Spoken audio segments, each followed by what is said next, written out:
여러분 안녕하세요. 이렇게 주의전을 사모하여 또 기도하기 위하여 주의전을 찾으신 우리 모든 성도님들과 또 방송으로 함께하고 계신 또 우리 모든 성도님들 위해 하나님께서 우리에게 부어주시는 참된 기쁨이 함께하기를 간절히 기원합니다. 오늘은 하나님께 구하다라는 제목으로 함께 은혜 나누길 원합니다. 하나님의 말씀 사무엘상 9장 18절부터 27절까지에 있는 말씀을 함께 보시도록 하겠습니다. 사무엘상 9장 18절부터 27절에 있는 말씀 제가 봉독해 올릴 때에 눈으로 따라 읽어주시기 바랍니다. 사무엘상 9장 18절부터에 있는 말씀입니다. 사울이 성문한 사무엘에게 나아가 이르되 선견자의 집이 어디인지 청하건대 내게 가르치소서 하니 사무엘이 사울에게 대답하여 이르되 내가 선견자이니라. 너는 내 앞서 산당으로 올라가라. 너희가 오늘 나와 함께 먹을 것이요 아침에는 내가 너를 보내되 내 마음에 있는 것을 다 내게 말하리라. 사흘 전에 이른 내 암나귀들을 염려하지 말라 찾았느니라.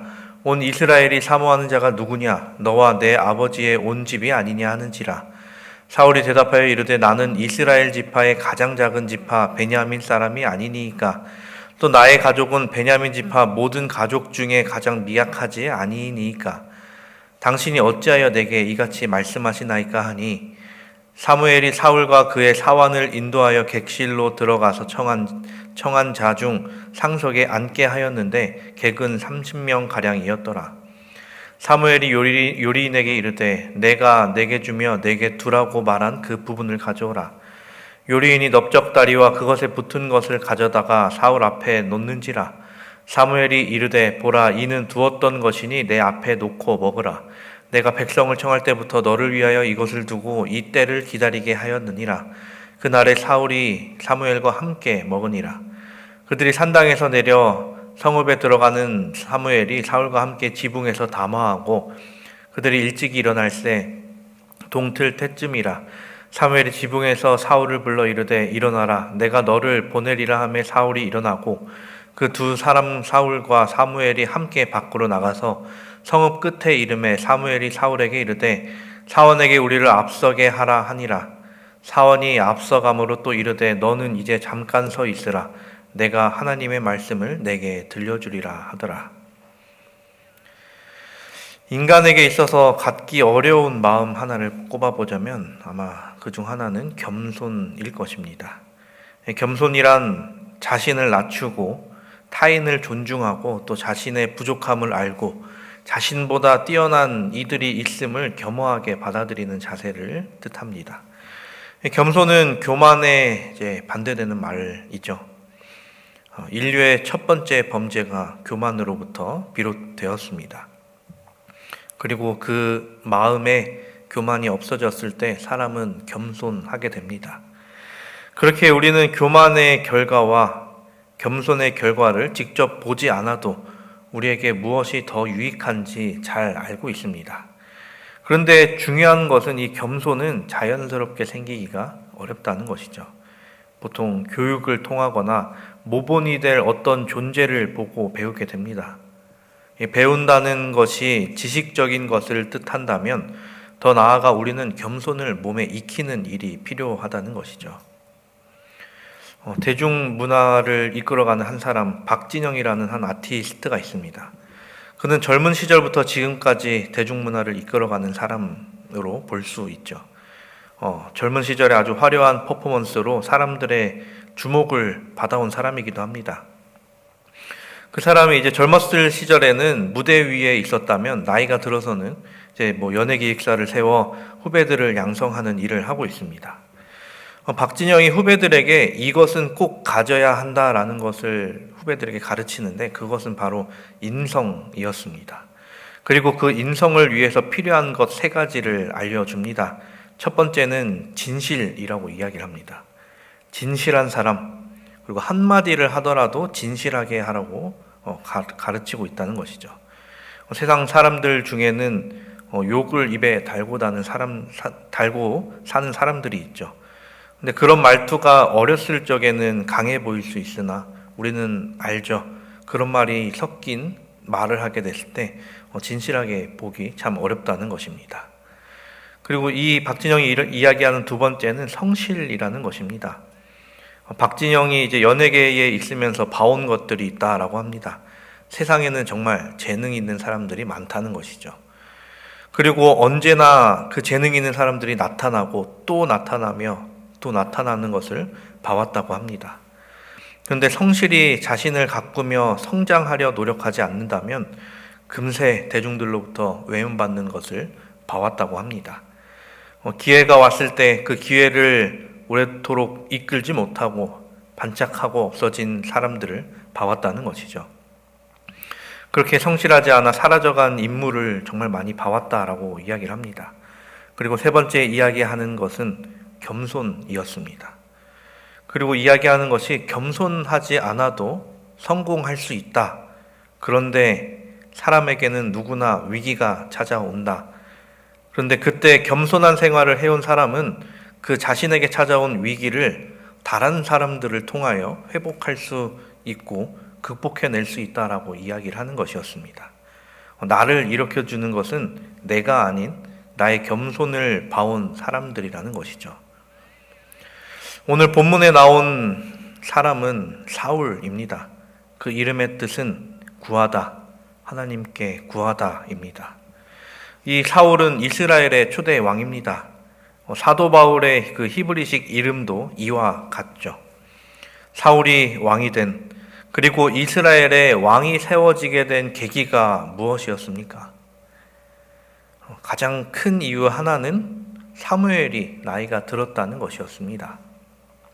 그리고 또 다른 이유는 사무엘의 아들들이 믿음직스럽지 못했다라는 것이었습니다.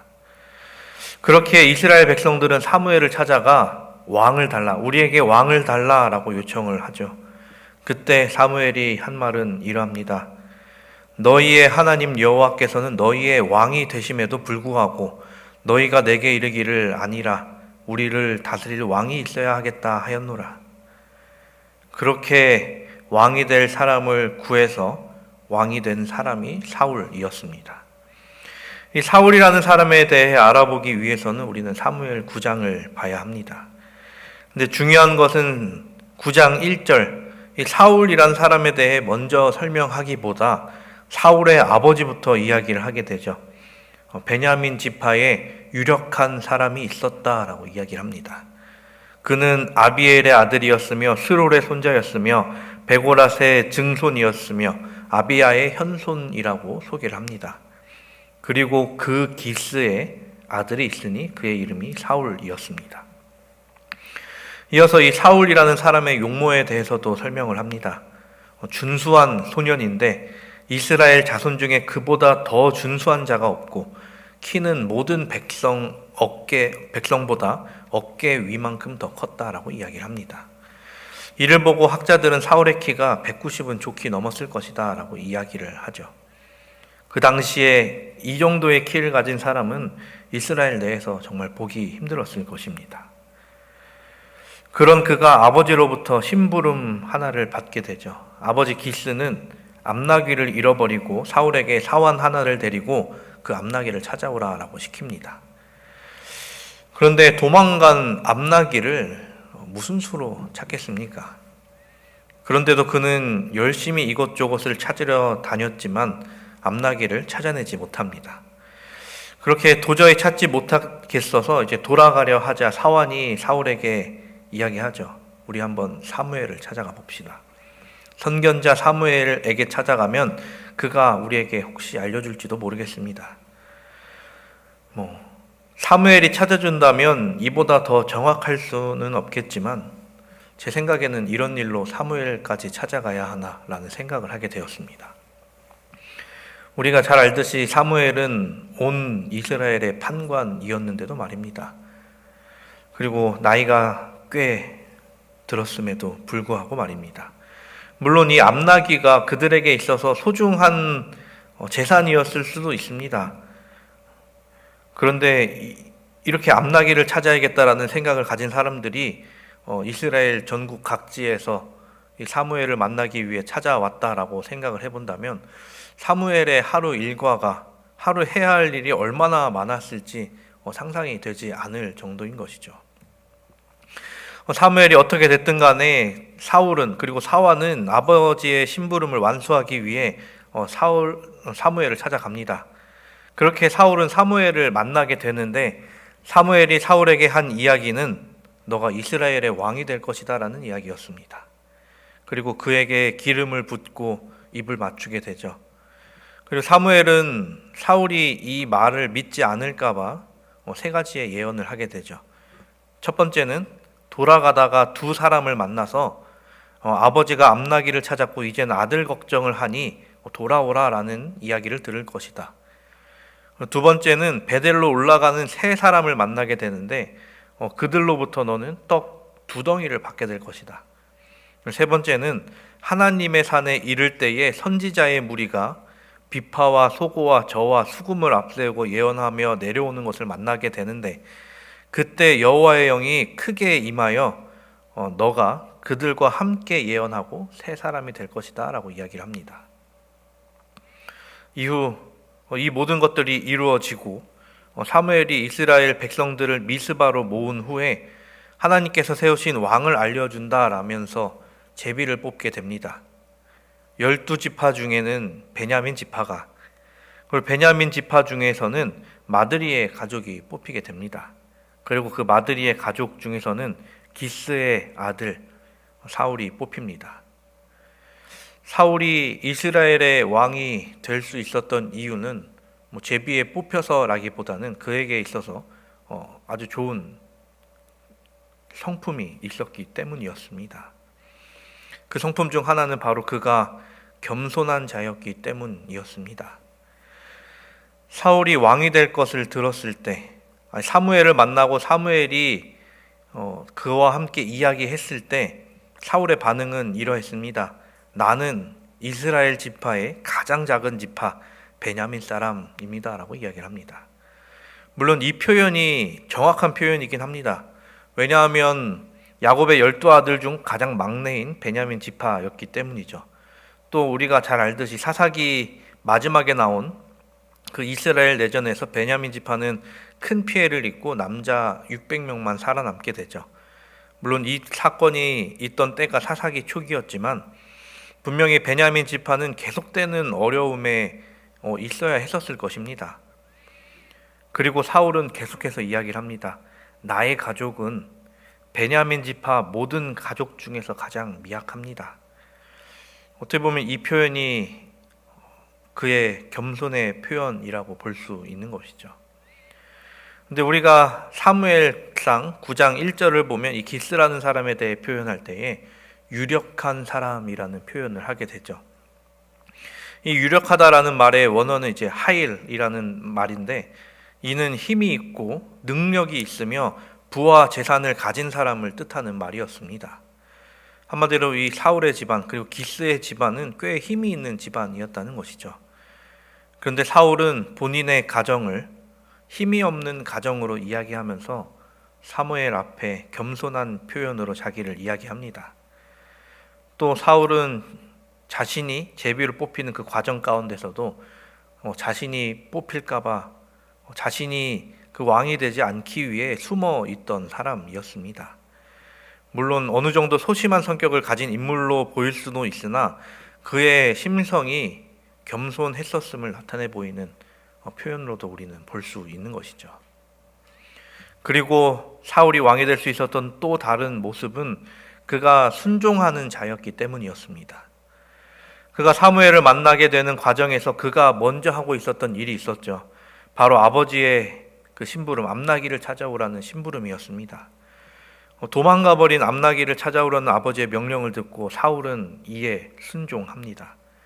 어디로 도망갔는지 알 길도 없는 암나기를 찾으러 밖으로 나섭니다.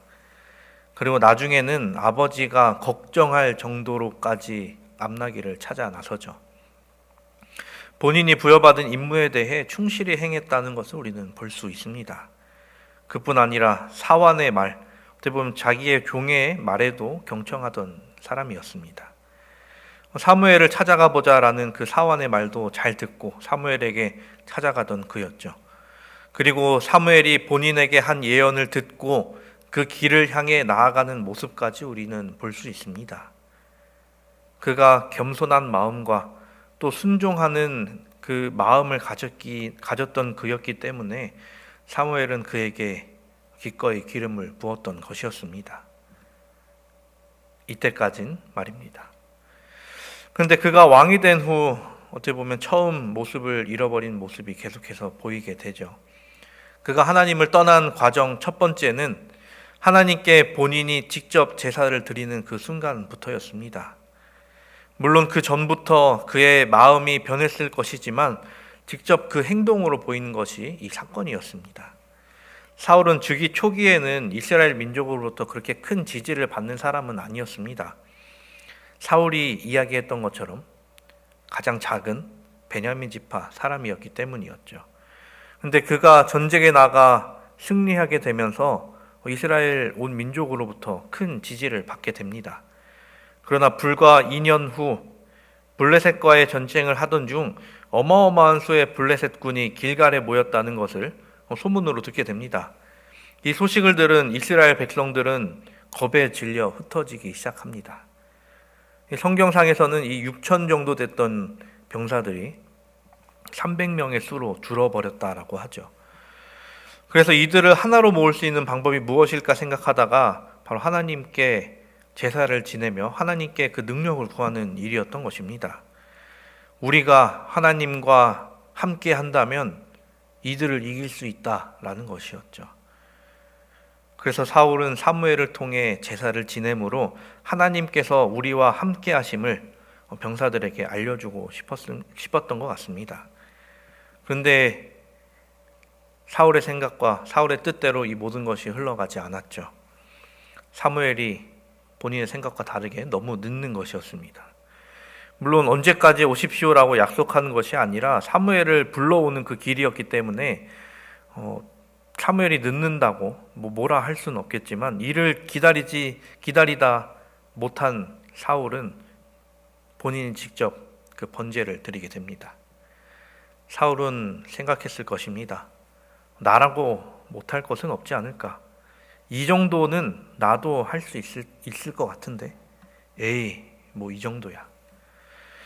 어떻게 보면 사람이 교만하게 됐을 때 드는 생각이 이것이 아닐까 생각해 봅니다. 그리고 나중 돼서 사무엘에게 이것이 잘못된 일임을 들었을 때 당신이 늦게 와서 어쩔 수 없었습니다 라는 반응이었습니다. 사울의 행동은 그저 이 행위라는 것에 집착한 행동이었습니다. 단을 쌓고 그 위에 제물을 올리고 그 위에 불을 붙이는 일, 이것은 많은 병사들을 데리고 있던 그리고 큰 키와 큰 힘을 가졌던 사울에게 있어서 절대로 어려운 일이 아니었을 것입니다. 하지만 이 제사의 의미 그리고 이 제사가 누구에게 드려지는 것인지를 생각했을 때 사울의 행동은 그저 빈 껍데기에 불과한 행위 그 자체였다는 것이죠. 하나님께서 이 제사를 제사장에게만 허락하신 이유가 있죠. 구별되지 않은 자가 구별되지 않은 마음으로 구별되지 않은 재물을 구별되지 않은 불로 구별되지 않은 일을 행했을 때 그에게 내릴 큰 벌을 피하게 하기 위함이었습니다. 이 모든 것이 하나님이 좋자고 하신 일이 아니라 인간을 보호하기 위한 장치였다는 것이죠. 그렇게 이 모든 일을 구별된 제사장에게만 허락하신 것이었습니다. 결국 사울이 드린 제사는 구별되지 않은 제사, 그리고 하나님을 향한 하나님을 위한 제사가 아닌 그저 자기 자신 본인만을 위한 제사를 드렸던 것이었습니다. 사울의 제사는 가인이 드린 제사와 크게 다르지 않았습니다. 그리고 사울의 제사는 홈리와 비나스가 전쟁에 승리하기 위해 법궤를 짊어지고 나간 행위와 같은 행위였습니다. 이전에 이스라엘이 했던 실수를 똑같이 답습함으로 그는 하나님으로부터 멀어지는 행동을 하게 됩니다. 겸손이란 상대방을 향한 존중이 기본되어야 하죠. 하지만 사울의 행동에는 하나님을 향한 존경과 경외심과 두려움이 결여되어 있었습니다. 그리고 그의 머리에 기름 부은 자, 그를 왕으로 이끈 자, 이스라엘의 사사였던 사무엘에 대한 존경 또한 없었습니다. 사울이 하나님을 떠난 과정 두 번째는 승리 후 하나님의 말씀에 순종하지 않았을 때였습니다. 앞서 사무엘은 사울 본인 마음대로 번제를 주관한 것으로 그를 책망했지만 그를 완전히 놓은 상태는 아니었습니다. 근데 얼마의 시간이 흐른 후 사무엘은 사울에게 이집트에서 탈출하던 중 이스라엘 민족을 괴롭혔던 이 아말렉 민족을 쳐서 그들의 모든 소유를 없애라는 하나님의 명령을 전달합니다. 이에 사울은 20만 명이라는 군대를 모집하여 쉽게 승리를 거두게 되죠.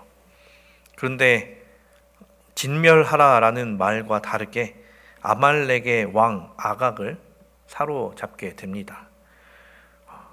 이 하나님의 명령을 자의적으로 해석했던 그는 아말렉 사람들을 모두 죽이긴 했으나 이 왕 아각은 포로로 삼게 되었다는 것이죠. 그리고 그들의 소유 또한 전부 진멸해야 했으나 그들이 가졌던 소유 중 양이나 소 중 좋은 것을 가지고 가치 없는 것만 없애게 되면서 하나님으로부터 분노를 사게 됩니다.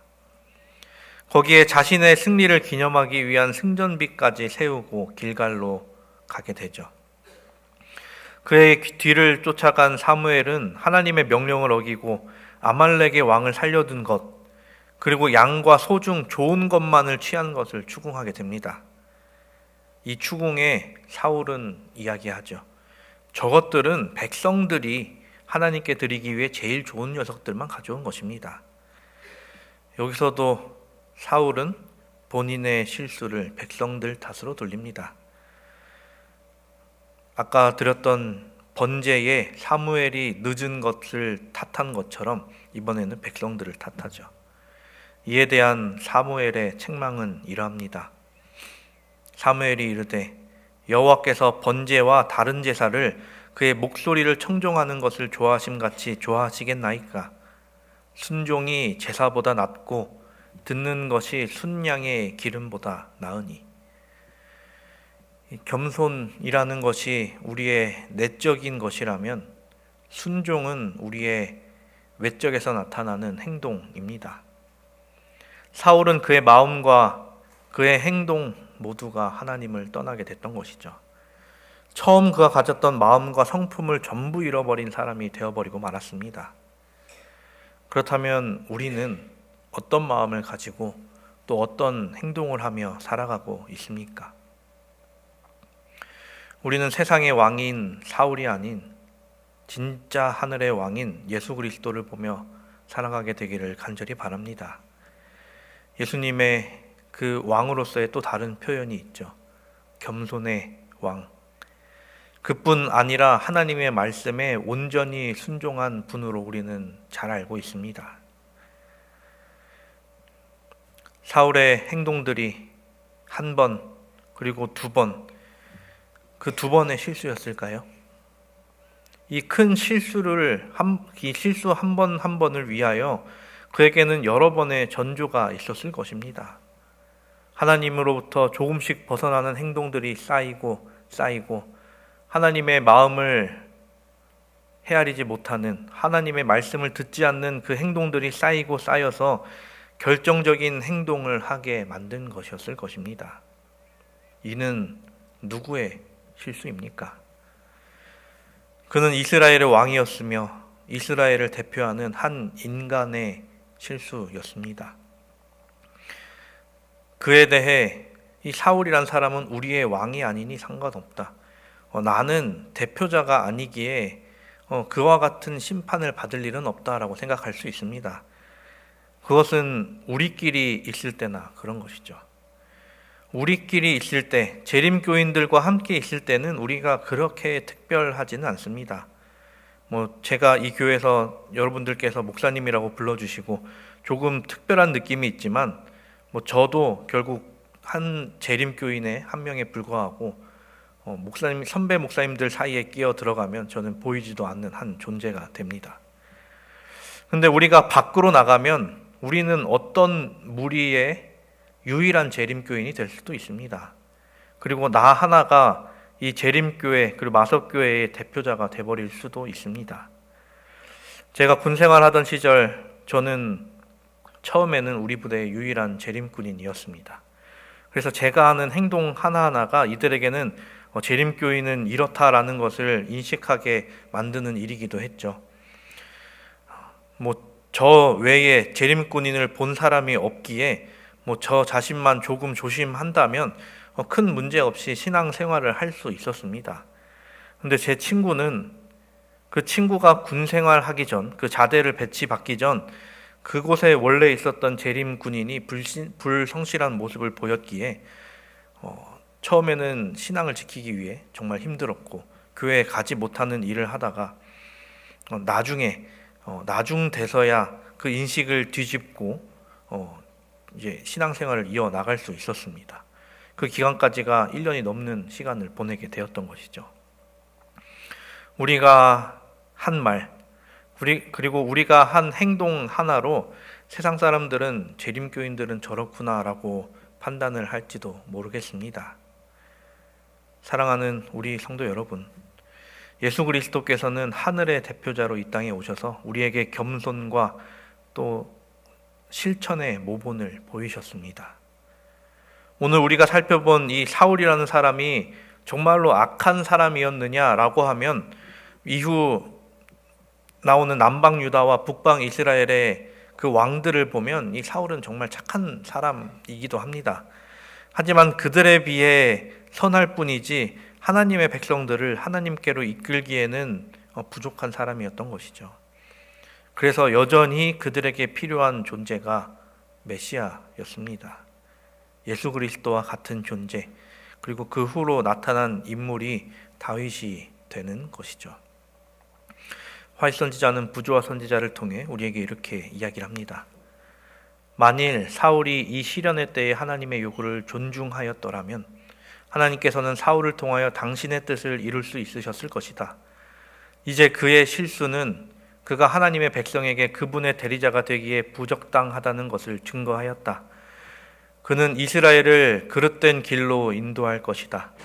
하나님의 뜻보다는 오히려 자기의 의지가 지배적인 능력이 될 것이다. 만일 사울이 충실했더라면 그의 나라가 영원히 섰을 것이다. 그러나 그가 실패한 이상 하나님의 목적하신 바는 다른 사람을 통하여 성취되어야 하였다. 이스라엘의 정치는 하늘의 뜻을 따라 백성을 다스릴 자에게 위임되어야 하였다. 잠시만요. 제가 잘못 적어왔습니다.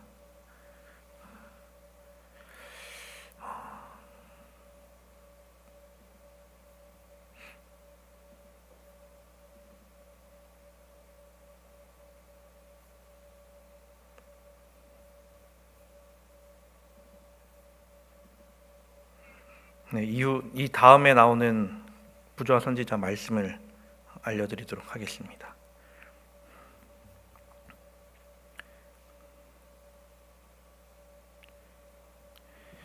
우리는 하나님께서 주시는 시련이 어떤 큰 이익과 연계가 되어 있는지 알지 못한다. 하나님의 말씀을 온전히 순종하는 길 외에는 안전이 없다. 하나님의 모든 약속들은 믿음과 순종을 조건으로 주어져 있으며 하나님의 명령에 순응하지 않으면 우리에게는 성경에 제시된 수많은 약속들이 성취되지 않을 것이다.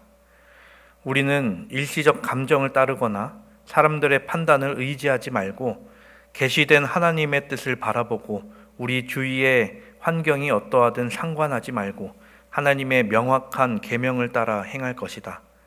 그 결과는 하나님께서 책임지실 것이다. 우리는 시련의 때에 하나님의 말씀을 충실히 순종함으로 어떠한 어려운 사태에서도 우리가 그분의 뜻을 수행하고 그분의 성호를 영화롭게 하며 그분의 백성들을 복되게 하도록 하나님께서 우리를 믿으실 수 있음을 사람들과 천사들 앞에서 증거할 수 있다.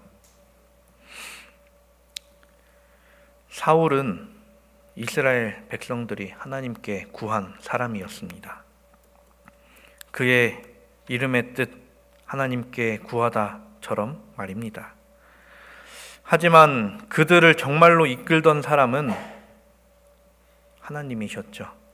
그리고 하나님께서 들으셨다라는 이름을 가진 사무엘이 그들과 함께 했습니다. 하나님의 말씀을 듣고 그 말씀에 순종하며 항상 겸손한 삶을 살았던 사무엘이었죠. 우리의 성품이 사무엘과 같이, 그리고 그리스도와 같이 겸손하며 또 하나님의 말씀에 순종하는 삶을 살게 되길 간절히 바랍니다. 그리하여 하나님께서 우리에게 맡기신 이 땅을 온전히 하나님께 드리는 우리가 되기를 또한 간절히 바랍니다. 자신의 존재를 깨닫고 하나님의 살아계심을 믿으며 또 그에 합당한 삶을 통하여 우리가 주님의 백성임을 세상에 나타내는 그러한 존재가 되기를 간절히 바랍니다. 하나님께 구하는 것으로 끝나는 삶이 아닌 하나님의 말씀을 듣는 삶을 사는 그러한 우리 모두가 되기를 간절히 바라며 말씀을 드리도록 하겠습니다.